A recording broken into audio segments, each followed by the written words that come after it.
Baik, para pemirsa Salam TV rahimani Allah taala wa iyyakum jami'an, kita lanjutkan kembali kajian kitab tauhid. Kita sudah membacakan tadi 3 hadis ya yang diriwayatkan oleh Al-Imam Al-Bukhari dan Muslim, 2 hadis itu, kemudian 1 hadis tadi diriwayatkan oleh Al-Imam Muslim. Kita akan lihat bagaimana syarahnya ini. Asy-syarhu. Aqada al-muallifu hadzal bab wal kalam alaihi fi masail.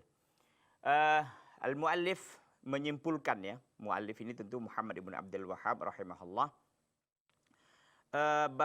Beliau menyimpulkan bab ini wal kalam alaihi fil masail, dan pembicaraan tentang hal ini atau pembahasan tentang hal ini kita akan jelaskan di beberapa masail. Paling tidak di sini ada 7 masalah yang terkait dengan judul pembahasan kita pada hari yang berbahagia ini. Al-mas'alatul ula, pembahasan yang pertama adalah lamma kana sababu kufri bani Adam huwa ghuluhum fis salihin. Manakala sebab kekufuran Bani Adam adalah karena ghuluhum, karena ghulu. Ghulu itu berlebih-lebihan dalam memuji orang-orang saleh. Wa kana qad bayyana fil babis sabiq dzammal ghulu. Sebenarnya tentang celaan orang-orang yang ghulu ini telah dijelaskan pada bab sebelumnya. Tentu sebelum bab kita yang ke-20 tadi ya. Arada an yunawwi'a tahdhira min al-iftitan bil qubur. Jadi al-muallif ingin menjelaskan ya, ingin memvariasikan tentang at-tahdhir, tentang tahdhir ini adalah peringatan-peringatan keras tentang fitnah-fitnah terkait dengan kuburan, ya. Wa akhrajahu fi babin akhar liyakuna ablagha fi tarhib, dan beliau mengeluarkannya di dalam bab yang lain supaya ini lebih kena, lebih kuat tentang tarhib, tentang ancaman orang-orang yang melakukan peribadatan di sisi kuburan orang yang soleh. Fa'aqada hadzal bab, maka beliau membuat bab ini tadi, bab tentang larangan keras beribadah di di samping kuburan orang yang soleh. Kemudian alladzi fakartuhu, kata asyarih, kata Dr. Mansur, alladzi fakartuhu, yang aku pikirkan, kata beliau, annahu idza kanat ibadatullah inda qabrin fiha tasydidun wa nahyun, bahwa sesungguhnya beribadah kepada Allah di sisi kuburan, ya, di sisi kuburan itu adalah larangan yang keras. Tasydidun wa nahyun itu sangat larangan yang keras. Lima fi dzalika minal ghulu, karena itu ada semacam ghulu ya, berlebih-lebihan.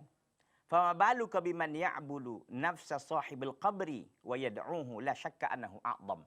Maka bagaimana pula kalau seandainya orang yang beribadah di kuburan itu langsung dia beribadah kepada orang yang punya kuburan, kepada orang rajulun saleh tadi, bukan kepada Allah. Wa yad'uhu, dan dia pun berdoa meminta kepada orang yang ada di kuburan itu. La syakka annahu a'dham, tidak diragukan lagi bahwa itu adalah kekufuran dan syirku akbar. Jadi intinya di sini ikhwati fillah, para pemirsa Salam TV rahimani Allah taala wa iyyakum jami'an. Beribadah di sisi, ya, beribadah kepada Allah di sisi kuburan orang yang saleh itu dilarang, enggak boleh. Padahal ibadahnya kan kepada Allah, betul. Ya, itu enggak boleh. Karena memang itu ditakutkan nanti suatu saat dia akan beribadah kepada orang yang punya kuburan itu. Sama seperti orang yang punya jimat, begitu kan? Hukum jimat, hukum asalnya adalah syirkul asghar, syirik kecil dia. Kenapa? Karena memang dia masih meyakini bahwa yang memberikan manfaat dan mudarat itu adalah Allah. Jimat ini hanya sebagai sebab menurut dia. Kan begitu. Nah, keyakinan seperti itu kan nggak bertahan lama, paling-paling seminggu kan, sebulan. Terakhirnya apa? Dia berkeyakinan jimat itulah yang memberikan manfaat dan mudarat. Akhirnya apa? Jatuh kepada syirik besar. Begitu juga orang yang beribadah di kuburan tadi. Dia masih beribadah kepada Allah, ya, sepekan, 2 pekan masih begitu, dan itu tentu diharamkan, tidak boleh.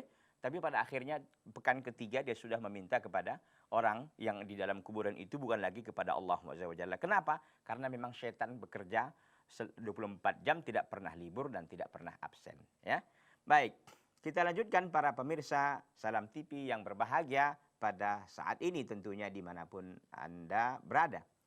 Al-mas'alatu tsaniyatu warada fin nususi ma yadullu ala anna bina al-abniyati al-qubur wa ittikhadha mawadhi'aha lil ibadah muharramun.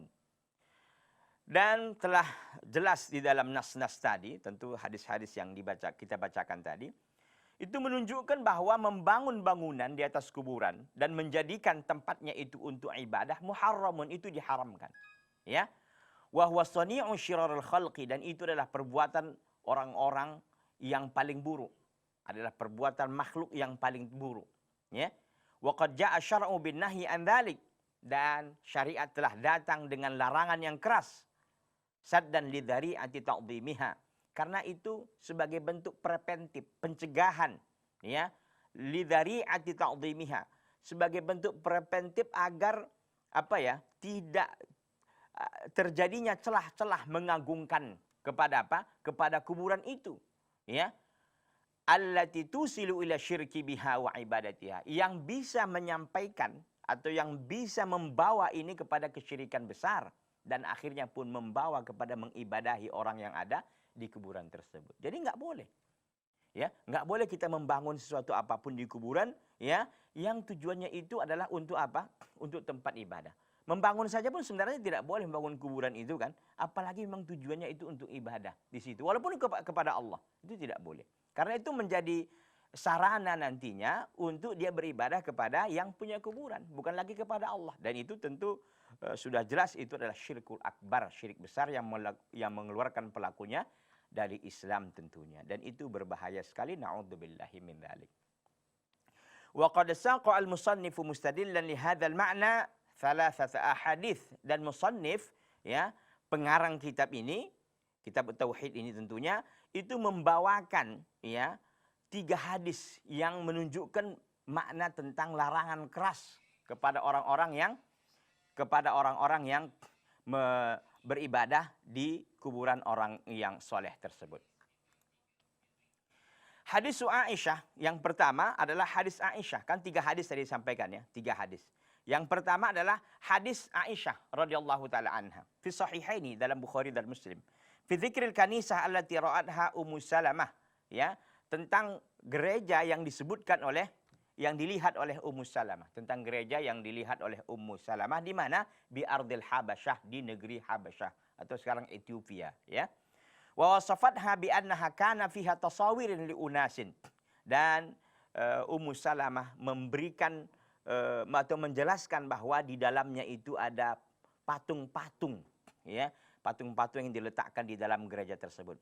Wa yadhharu anna hadha tasawir hiya suwaru aqwamin shalihin, dan nampak dari patung-patung tersebut mereka adalah kaum-kaum saleh atau laki-laki yang saleh. Kama afada dzalika kalamun Nabi sallallahu alaihi wasallam ba'da dzalik, sebagaimana hal itu dijelaskan oleh Nabi sallallahu dalam hadis yang kita telah sebutkan tadi. Faja'a ta'liqun Nabi sallallahu alaihi wasallam bi anna haula'i alladziina sana'u hadza syirarul khalqi indallah.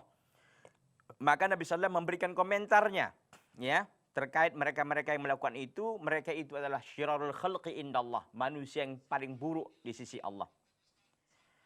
Wa wasafahum bihadza wasfi, dan Nabi SAW menyifati mereka dengan sifat tadi itu.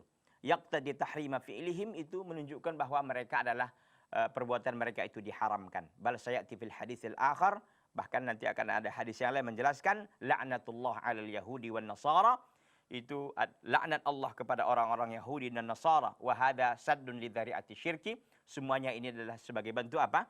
Sebagai bentuk menutup semua celah, ya, untuk menutup semua celah agar tidak terjadinya kesyirikan. Karena memang orang-orang Yahudi dan Nasara ini, ya, mereka punya kebiasaan selalu membangun kuburan, ya, membangun bangunan di atas kuburan sebagai tempat untuk beribadah kepada Allah Subhanahu wa taala. Baik para pemirsa Salam TV rahiminallahu taala wa iyyakum jami'an, kita akan lanjutkan setelah yang satu ini, wallahu taala alam.